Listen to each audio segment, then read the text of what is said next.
Quand je suis venue dans l'établissement, je voulais tout casser. Et maintenant, je suis en train de discuter avec vous. Qu'est-ce qui s'est passé? Je suis Clotilde Baquet, formatrice en discipline positive dans la classe. J'ai été prof avant, pendant 25 ans, au lycée et en BTS. Et donc, ça fait 10 ans que je suis formatrice d'enseignants pour tout ce qui concerne la relation éducative, avec les outils de la discipline positive.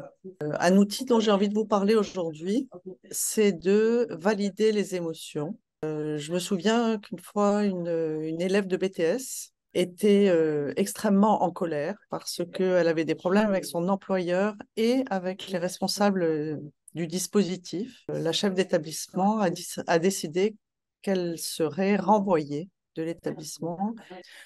Il s'en est suivi donc une colère très intense de cette jeune qui est arrivée dans le couloir à côté de ma classe en hurlant.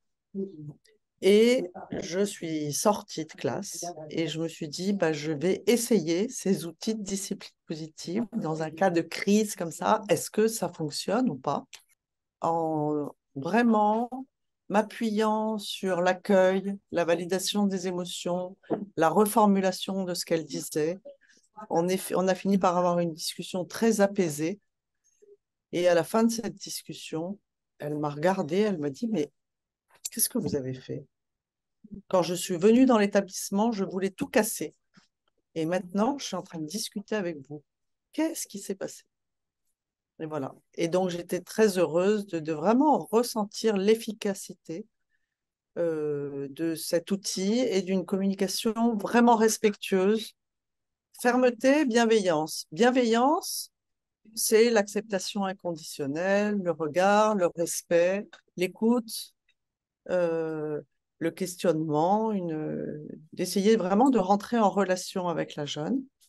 Et la fermeté, c'est une posture d'autorité, un regard, des questions qui engagent et qui donnent la responsabilité des solutions à trouver à la jeune. Il y a quelque chose qui responsabilise dans la fermeté.